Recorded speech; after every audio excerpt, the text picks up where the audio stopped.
100 gram കൂടിയതിൻ്റെ പേരിൽ അയോഗ്യയാക്കപ്പെട്ട വിനേഷ് ഫോഗട്ട് ഇന്നത്തെ വാർത്തകളിൽ നിറഞ്ഞിരിക്കുന്ന താരമാണ്.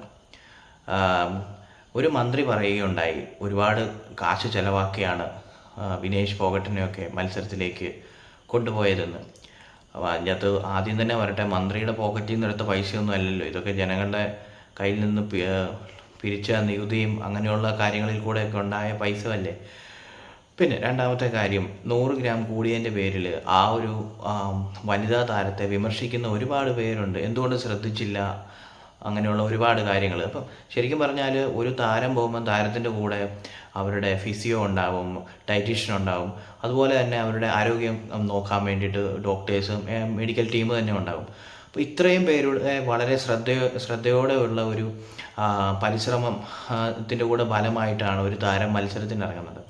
ഇന്നലെ വരെ മത്സരത്തിൽ കൃത്യമായിട്ട് ഒരു 50 കിലോ ഭാരത്തിലല്ലേ മത്സരിക്കുന്നത്. അപ്പോൾ അതനുസരിച്ച് 49.5 കിലോഗ്രാം മെയിൻറ്റെയിൻ ചെയ്ത് മത്സരിച്ച് വിജയിച്ചു വന്ന ഫോഗട്ട് പക്ഷേ ഇന്ന് അയോഗ്യയാക്കപ്പെട്ടതായിട്ട് നമ്മൾ കണ്ടു. 100 ഗ്രാം കൂടിയതായിട്ട് നമ്മൾ കണ്ടു. അത് ശരിക്കും പറഞ്ഞാൽ നമ്മുടെ നാട്ടിൽ വടംവലി മത്സരം നടക്കുന്ന സമയത്ത് വടംവലി മത്സരത്തിൽ പങ്കെടുക്കുന്ന ആളുകൾ വെയിറ്റ് കൂടുതലുണ്ടെങ്കിൽ കുറയ്ക്കാനൊക്കെ ഒരുപാട് പരിശ്രമിക്കുന്നത് നമ്മൾ കാണുന്നതാണ്. അപ്പോൾ അതുപോലെ കൂടിയതായിട്ട് മനസ്സിലാക്കിയപ്പോൾ ഫോഗട്ട് അതുപോലെ തന്നെ രാത്രി ഉറക്കം പോലും ഇല്ലാതെ കഠിന പരിശ്രമത്തിലൂടെ ഒരു 1.85 കിലോഗ്രാം ഏകദേശം ആ ഒരു റേഞ്ചിൽ എന്താ പറയുക വെയിറ്റ് കുറയ്ക്കുകയും ചെയ്തു. എന്നിരുന്നാലും 100 ഗ്രാമിൻ്റെ വ്യത്യാസമുണ്ടായി.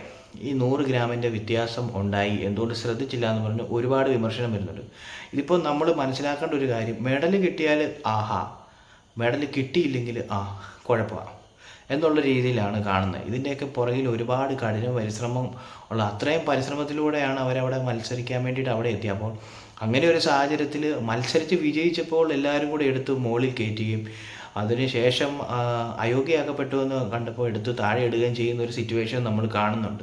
നമ്മുടെ ഒരു പ്രത്യേകത എന്നാന്ന് വെച്ച് കഴിഞ്ഞാൽ എടുത്ത് പൊക്കുകയും ചെയ്യും, അതുപോലെ എടുത്ത് താഴെയിട്ട് അലക്കുകയും ചെയ്യും എന്ന് പറയുന്ന സിറ്റുവേഷൻ. അപ്പം എന്ത് ചെയ്യാനാണ്, താരത്തിന് അങ്ങനെ പറ്റിപ്പോയി. 100 ഗ്രാമിൻ്റെ ഒരു കൂടുതൽ കൊണ്ട് അയോഗ്യയാക്കപ്പെട്ടു പോയി. അതിപ്പോൾ അവരെ അറിഞ്ഞുകൊണ്ട് ചെയ്ത കാര്യമൊന്നുമല്ല, എന്തോ സംഭവിച്ചു പോയി. അത് ഒരു ഭാഗ്യമില്ലായ്മയായിട്ട് കണക്കാക്കുക എന്നുള്ളത് മാത്രമേ ഉള്ളൂ. ഇതിൻ്റെ പുറകെ കുറേ അന്വേഷണങ്ങളും കാര്യങ്ങളും ഉണ്ടാകും. കൃത്യമായിട്ടൊരു ഉത്തരം വിനേഷ് ഫോഗട്ടിൻ്റെ ഭാഗത്തു തന്നെ ഉണ്ടാകട്ടെ. അതുവരേക്കും അവരെ വിമർശിക്കാതിരിക്കുക, അവരെ സപ്പോർട്ട് ചെയ്യും. നമ്മൾ അവരെ സപ്പോർട്ട് ചെയ്താണ് നിൽക്കേണ്ടത്. നമ്മൾ ഇത്രയേ ഉള്ളൂ, നമ്മൾ എടുത്ത് പൊക്കിയിട്ട് അതുപോലെ എടുത്ത് നിലത്തടിച്ച് ആളെ നശിപ്പിക്കുന്ന ഒരു രീതിയാകരുത്.